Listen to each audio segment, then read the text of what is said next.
కొండ సుస్మిత ముఖ్యమంత్రి రేవంత్ రెడ్డి మీద విమర్శలు చేస్తే కొండ సురేఖకి నోటీసులు ఇస్తుంది, సోకాజ్ నోటీసులు ఇస్తుంది కాంగ్రెస్ పార్టీ. కొడుకు విమర్శిస్తే తండ్రిని తిడతారు ఎవరన్నా?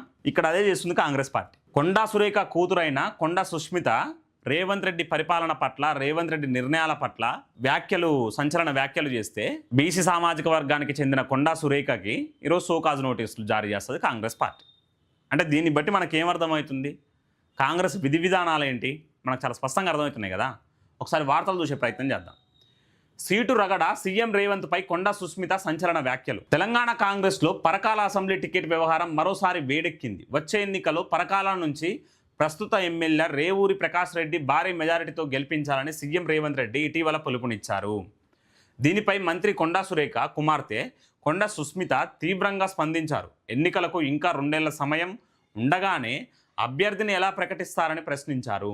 ఇక్కడ పరకాల నుంచి పోటీ చేయాలనే ఆశతోటి కొండా సుస్మిత ఉన్నట్టు మనకు చాలా స్పష్టంగా అర్థమవుతుంది. అక్కడ గ్రౌండ్ని కూడా ప్రిపేర్ చేసుకుంటుంది, కార్యకర్తలు కూడా తనకే అండగా ఉంటున్నట్టు మనకు చాలా స్పష్టంగా అర్థమవుతుంది. అయితే కొండా సురేఖకి మంత్రి పదవి ఇచ్చి ఈరోజు కొండా మురళిని పక్కన పెట్టారు. అలాగే పరకాల నుంచి ఇప్పుడు స్థానికంగా ఉన్న ఎమ్మెల్యే రేవూరి ప్రకాష్ రెడ్డికి మళ్ళా టికెట్ కేటాయిస్తామని చెప్తారు. అంటే మరి గ్రౌండ్లో వర్క్ చేసేది, పార్టీ కోసం పనిచేసే వ్యక్తులు నష్టపోవాలా అని ఈరోజు కొండా సుస్మిత ప్రశ్నిస్తున్నారు. చాలా బలమైన ప్రశ్న సంధిస్తుంది. అంటే కాంగ్రెస్ కల్చర్, కాంగ్రెస్ డిఎన్ఏ అణువణువులా కొండా సుస్మితకు ఉంటుంది. ఎందుకు చెప్తున్నా అంటే ఈ మాట, ఆ ఇంటర్నల్ డెమోక్రసీ ఉండాలి. ఇంటర్నల్ డెమోక్రసీ ఉన్నప్పుడే పార్టీ బలోపేతమవుతుందని నమ్మే వ్యక్తి కొండా సురేఖ అయినా, కొండా సుస్మిత అయినా. కాబట్టి ఇప్పుడనే కాదు, చాలా సందర్భాలలో పొంగులేటి శ్రీనివాస్ రెడ్డిని విమర్శించారు, రేవంత్ రెడ్డిని విమర్శించారు.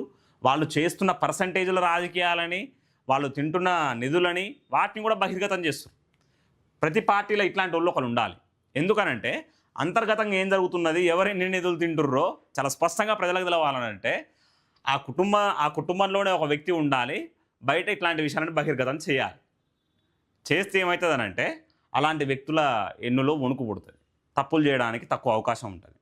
పరకాలలో రేవూరి ప్రకాష్ రెడ్డికి మరోసారి టికెట్ ఇస్తామని రేవంత్ రెడ్డి ఎలా చెబుతారని సుస్మిత నిలదీశారు.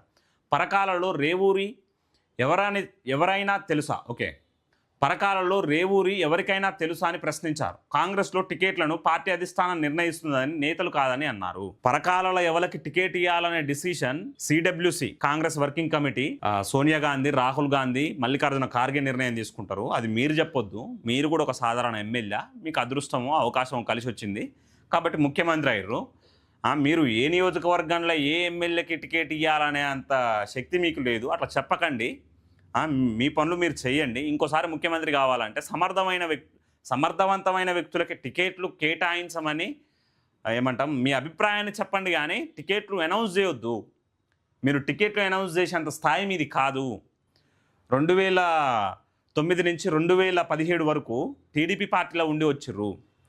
ఈరోజు టీడీపీకి అనుకూలంగా పనిచేస్తున్నారు. మీ చుట్టూ ఉన్న వ్యక్తులు కూడా టీడీపీ వ్యక్తులే అని విమర్శిస్తుంది ఈరోజు కొండా సుస్మిత. తన తండ్రి కొండా మురళిని రేవంత్ రెడ్డి ఎందుకు పక్కన పెడుతున్నారని సుస్మిత ప్రశ్నించారు. కొండా మురళి సాధారణ నేత కాదని, కింగ్ మేకర్ అని వ్యాఖ్యానించారు.